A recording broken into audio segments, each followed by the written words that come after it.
আল্লাহু আকবার, নারায়ে রিসালাত, ইয়া রাসূলুল্লাহ সাল্লাল্লাহু আলাইহি ওয়াসাল্লাম। ইসলামের প্রথম যুদ্ধ বদর দিবস জিন্দাবাদ জিন্দাবাদ। নারায়ে পাক পাঞ্জাতন, ইয়া পাক পাঞ্জাতন। নারায়ে গাউসিয়া, ইয়া গাউসুল আজম দস্তগীর। নারায়ে খাজা বাবা, ইয়া গরিবে নওয়াজ খাজা বাবা। হযরত শাহজালাল মুজাদ্দিদ রাহমাতুল্লাহ আলাইহি জিন্দাবাদ জিন্দাবাদ।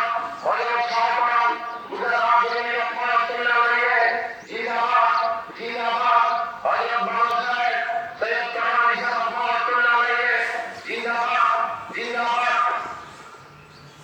আসসালামু আলাইকুম। আজ 17 রমজান, রোজ শনিবার, ঐতিহাসিক পবিত্র বদর দিবস।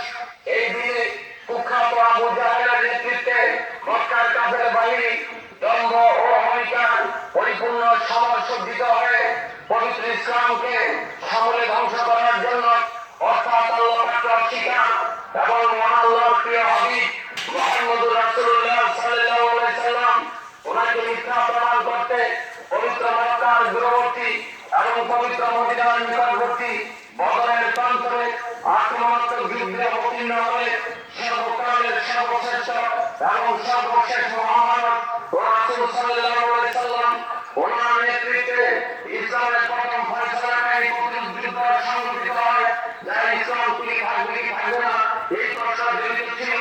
এবং এই ঐতিহাসিক যুদ্ধে মহান আল্লাহর পক্ষ থেকে অস্ত্রসহ ফেরেশতারা মুসলমানদের পক্ষে অংশগ্রহণ করেন। ইসলাম রক্ষার যুদ্ধে মুসলমানগণ বিজয়ী হন।